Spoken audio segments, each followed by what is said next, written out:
সংগ্রামী জনতা এবার বক্তব্য রাখবেন জুলাই বিপ্লবের অন্যতম সংগঠক তারুণ্যের অহংকার জনাব হাসনাত আব্দুল্লাহ।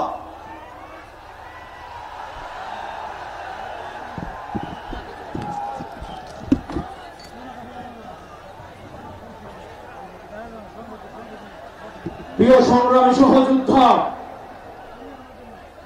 আমাদের দ্বিতীয় স্বাধীনতার ৮ মাস পরে আমরা এখানে জমায়েত হতে পেরেছি। আমরা যেসব দাবিতে জমায়েত হয়েছে আজকে, সেটি আমাদের জন্য গর্বের কিছু নয়, বরং এটি আমাদের জন্য লজ্জা। ৫ই আগস্ট সিদ্ধান্ত হয়ে গিয়েছে হাসিনার পুনর্বাসন, আওয়ামী লীগের পুনর্বাসনের প্রতি সারা বাংলাদেশের মানুষ রেড কার্ড দেখিয়ে দিয়েছে। ৫ই আগস্ট ৫ই আগস্টের পরে ৫ই আগস্ট আমরা সিদ্ধান্ত জানিয়ে দিয়েছি, এই ভূখণ্ডে আওয়ামী লীগের আর পুনর্বাসন হবে না।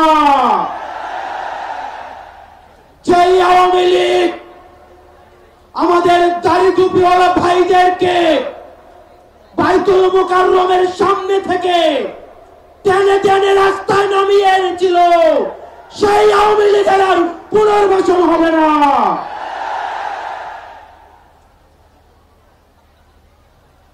প্রিয় সংগ্রামী সহযোদ্ধা, অত্যন্ত পরিতাপের বিষয়, আজকে ৮ মাস পরে এসেও আমাদের দেশের অনেক রাজনৈতিক দল, অনেক রাজনীতিবিদ আমাদেরকে বারবার করে মনে করিয়ে দেয় আওয়ামী লীগ নাকি রাজনৈতিক দল, এবং এই রাজনৈতিক দল নিয়ে সিদ্ধান্ত আসার এখতিয়ার নাকি তাদের নেই। ডক্টর মোহাম্মদ ইউনূস গত কিছুদিন আগে বলেছেন আগামী নির্বাচনে আওয়ামী লীগ অংশগ্রহণ করবে কি করবে না সেটি সিদ্ধান্ত নাকি আওয়ামী লীগের। ডক্টর মোহাম্মদ ইউনূস, আপনি ভুলে যাবেন না, আমরা আপনাকে ক্ষমতায় বসিয়েছি। আওয়ামী লীগ নির্বাচন করবে কি করবে না, আওয়ামী লীগ আসবে কি আসবে না, এই সিদ্ধান্ত নিয়েছি আমরা। আওয়ামী লীগ মারা গিয়েছে বাংলাদেশে, আর জানাজা হয়েছে দিল্লিতে।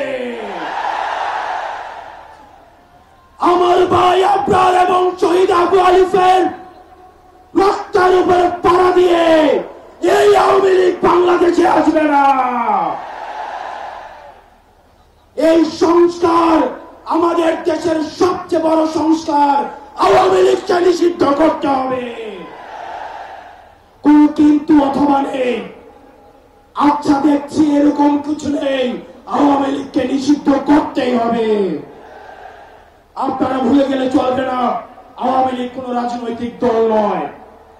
৭১ পরবর্তী সময়ে আপনারা দেখেছেন শেখ মুজিব সর্বপ্রথম বাকশাল কায়েম করে গণতন্ত্রকে গলা টিপে হত্যা করেছে। এই বাকশালী দিয়ে ৩০,০০০ জাসদ কর্মীকে হত্যা করে সারা বাংলাদেশে কসাইতন্ত্র কায়েম করেছে। আওয়ামী লীগের লুটপাটের কারণে আপনারা দেখেছেন ৭৪-এর দুর্ভিক্ষে ১৫ লক্ষ মানুষ মারা গিয়েছে। আমরা বারবার করে বলতে চাই, আওয়ামী লীগ কোন রাজনৈতিক দল নয়। আওয়ামী লীগ হচ্ছে একটি সন্ত্রাসী সংগঠন। এই সন্ত্রাসী সংগঠনকে নিষিদ্ধ করার মধ্য দিয়ে আমরা সংস্কার দেখতে চাই।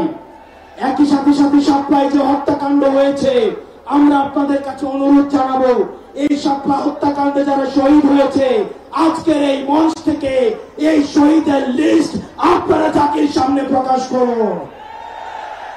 একই সাথে হাসিনার এই ফাঁসি না হওয়া পর্যন্ত প্রয়োজন হলে আমাদের শেষ রক্তবিন্দু দিয়ে এই তরুণ প্রজন্ম আমরা হাসিনার ফাঁসি নিশ্চিত করা পর্যন্ত আমরা আন্দোলন চালিয়ে যাব।